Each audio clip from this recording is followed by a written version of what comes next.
കോയമ്പത്തൂർ മധുക്കരയിൽ മലയാളികളെ കവർച്ചാ സംഘം ആക്രമിച്ചു. ഹൈവേ റോബറി സംഘമാണ് ആയുധങ്ങളുമായി കാർ ആക്രമിച്ചത്. 3 വാഹനങ്ങളിലാണ് അക്രമി സംഘം എത്തിയത്. CCTV ദൃശ്യങ്ങൾ 24 ലഭിച്ചു. എസ് ശ്യാംകുമാർ കൊച്ചിയിൽ നിന്ന്. ശ്യാം, എപ്പോഴായിരുന്നു ഈ സംഭവം? എന്തൊക്കെയാണ് വിവരങ്ങൾ?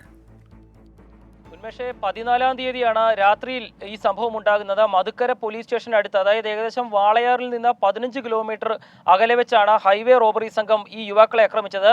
കുന്നത്നാട് സ്വദേശികളായ അസ്ലം, ചാൾസ്, നിതിൻ, അക്ഷയ് എന്നിവരാണ് ആക്രമിക്കപ്പെട്ടത്. 3 വാഹനങ്ങളിലെത്തിയ സംഘം ഇവരുടെ വണ്ടി തടഞ്ഞു നിർത്തി അടിച്ച് തകർക്കുകയായിരുന്നു.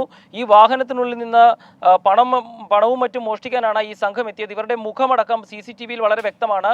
പാലക്കാട് രജിസ്ട്രേഷൻ വാഹനത്തിലാണ് ഈ അക്രമി സംഘത്തിലുള്ളവർ എത്തിയത്. തുടർന്ന് ഇവർ വണ്ടി അവിടെ നിന്ന് വേഗത്തിൽ വെട്ടിച്ചെടുത്ത് തൊട്ടടുത്തുള്ള ടോൾ ബൂത്തിലെ പോലീസിന്റെ അടുത്തേക്ക് എത്തുകയായിരുന്നു. അങ്ങനെയാണ് ഇവർ രക്ഷപ്പെട്ടത്.